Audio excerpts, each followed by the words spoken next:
ప్రాంతంలో భయంకరమైనటువంటి కరువు వచ్చింది. కరువు వచ్చినటువంటి ఆ గిల్గాలు అనే ప్రాంతంలో ఎలీషాకు చెందినటువంటి చాలా మంది శిష్యులు అక్కడ ఉన్నారు. వారందరూ ఏంటంటే, అయ్యా భోజనం చేయాలని ఆశపడ్డారు, కడుపు నిండా తినాలని ఆశపడ్డారు. అప్పుడు దైవజనుడు అన్నాడు, మీరు ఒక పెద్ద కుండ తీసుకొచ్చి పొయ్యి మీద పెట్టండి అన్నాడు. పొయ్యి మీద పెట్టి ఒకడు పంపించాడు పొలంలోకి, నువ్వు వెళ్ళి కూర వంటకము చేసుకోవడానికి కూరాకులు ఏరుకుని రా అని చెప్పగానే వాడు పరుగుని ఎక్కడికి వెళ్ళాడండి?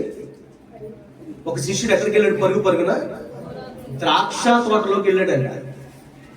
ద్రాక్ష తోటలోకి వెళ్ళి అక్కడ రాయబడి ఉంటది, దాని గుణమెరుగక ఆ ద్రాక్ష తోటలో ఉన్నటువంటి ఆకులన్నిటినీ తెంపి, కాడలన్నిటిని తెంపి ఒడి నిండా మోసుకుని తీసుకుని వచ్చి ఆ వండుచున్నటువంటి ఆ కుండలో వేసాడంట. చక్కగా ఉడికిపోయింది కూర. తినడానికి కూర్చుని ఉన్నారు.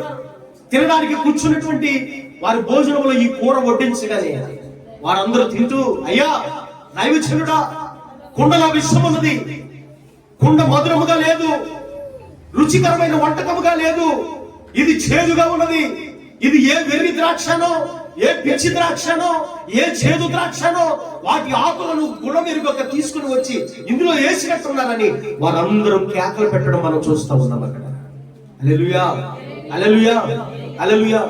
చూడండి, నాబోతుకున్నటువంటి ఆ పొలములో ద్రాక్ష తోట ఉంది. ఇప్పుడు మనం చదివినటువంటి ఈ సందర్భంలో ఒక ద్రాక్ష తోట ఉంది. నాబాతుకున్నటువంటి ద్రాక్ష తోట అది ఒకసారి మీకు తెలిసినదే, న్యాయాధిపతుల గ్రంథంలో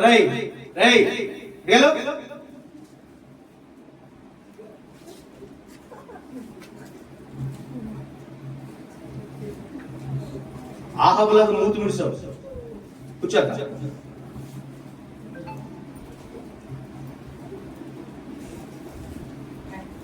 ఏం చెప్పాను? చెట్లన్నీ కలిసి ఎలక్షన్ పెట్టుకున్నాయంట. ఏం పెట్టుకున్నాయి? ఎలక్షన్, ఎన్నికలు జరుగుతూ ఉన్నాయి. చెట్లన్నిటి మీదకి ఒక రాజు ఉండాలని చెట్లన్నీ కలిసి అంజూరం చెట్టు దగ్గరికి వెళ్ళాయి, ఒలివ్ చెట్టు దగ్గరికి వెళ్ళాయి, అలాగే ద్రాక్ష చెట్టు దగ్గర కూడా వచ్చి, ద్రాక్ష చెట్టు నీవు మా మీద రాజుగా ఉండి మమ్మల్ని పరిపాలన చేయొచ్చు కదా, మమ్మల్ని ఏలుబడి చేయొచ్చు కదా, మాకు అధికారిగా ఉండొచ్చు కదా అని అడిగితే, అప్పుడు ఆ ద్రాక్ష చెట్టు అందంట వాళ్ళతో, ఇదిగో ఏ మనుషులను దేవునిని నా ద్రాక్షారసం చేత నేను సంతోష పెట్టాలో ఆ సంతోషాన్ని నేను విడిచిపెట్టి దేవుణ్ణి సంతోష పెట్టడం మానేసి, మనుషుల్ని సంతోష పెట్టడం మానేసి, మీ మీద రాజునై కూర్చుని అటు ఇటు ఊగుతూ ఉండడానికి నాకు పని పాట ఏమి లేదనుకున్నారా? పండవతలు కదా. అదే మీ దగ్గరికి వస్తే, మీ దగ్గరికి వచ్చి మా మీద అధికారిగా ఉండమని అన్నారు ఎవరన్నారు? నీవు మాకు లీడర్ అన్నారు అనుకో, డాక్టర్ లీడర్, అవునా?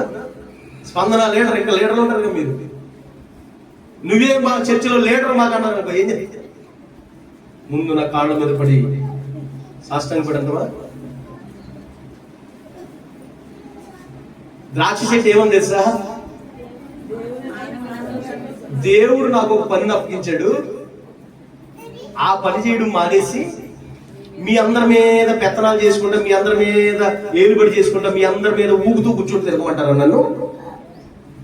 దేవుని స్తోత్రం కదా. ఇది నా పని కాదు. నా పని ఏంటంటే, నేను దేవుడిని సంతోష పెట్టాలి నా ద్రాక్షారసం చేత, నేను మనుషులను సంతోష పెట్టాలి నా ద్రాక్షారసం చేత. దేవునికి స్తోత్రం కలుగును.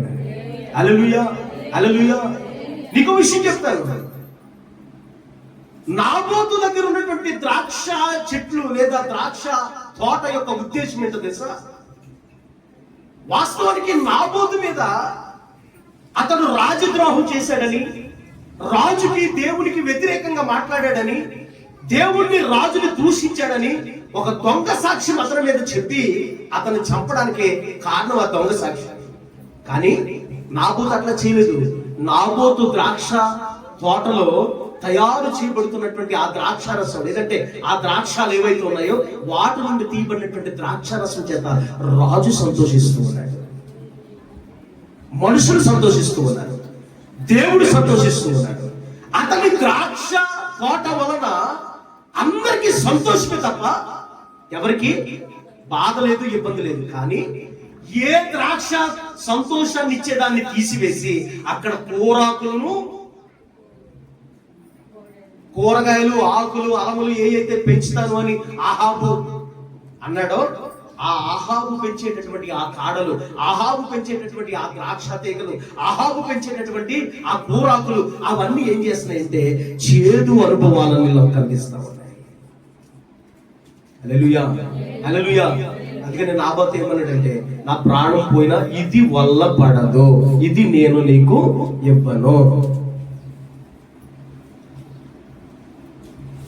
నేను నిజమైన ద్రాక్షవల్లిని అంటే నిజం కాని ద్రాక్షవల్లులు కూడా ఉన్నాయి. నాబోతు దగ్గర ఉన్నది నిజమైన ద్రాక్షవల్లి. వేరే సైడ్ వెళ్ళి ఎక్కడికైతే వెళ్ళి వెతుక్కున్నారో, ఎక్కడికైతే వెళ్ళి తీగలు తెంపుకుని వచ్చారో అది ఆహాబు యొక్క తలంపుల్లో ఉన్నటువంటి ద్రాక్షవల్లిది, యెజెబెలు తలంపుల్లో ఉన్నటువంటి ద్రాక్షవల్లిది. నీ ద్రాక్ష తోటను పాడు చేసుకున్నట్లు, నీ ద్రాక్ష తోటను నీ యొద్ద నుండి లాగివేకున్నట్లు, నీ సంతోషాన్ని, నీ యొక్క ఆనందాన్ని, దేవునిని, మనుషులను సంతోషపెట్టే నీ గుణాన్ని నీ యొద్ద నుండి లాగివేసుకోకూడనట్లు నీ జీవితంలో ఆహాబులకును యెజెబెలులకును నీవు ఎంత మాత్రము స్థానం ఇచ్చే వ్యక్తిగా ఉండకుండా ఉండబోగాక. హల్లెలూయా. ఆహాబు బోధలు, యెజెబెలు బోధలు ఈరోజు అయ్యేనా మనల్ని దేనికి దూరం చేస్తాయి? ఈ రమ్యమైన స్థలానికి దూరం చేస్తాయి. ఈ శ్రేష్టమైన స్వాస్థ్యమును అనుభవించకుండా మనల్ని దూరం చేస్తాయి. అంచె దినాల్లో మనం ఉన్నాం. మన మీద నేరము మోపువాడు సిద్ధంగా ఉన్నాడు. మనము దేవుని ఆనందపరిచేవాడిగా ఆయన ద్రాక్ష తోటలో ఉందము కాక. ఆమేన్. ప్రాణము పోయిన ఈ స్వాస్థ్యాన్ని పోగొట్టుకోకూడదు. ప్రాణం పోయిన ఈ పాలు పొంపుల్లో నుంచి ఎడబాసి పోకూడదు.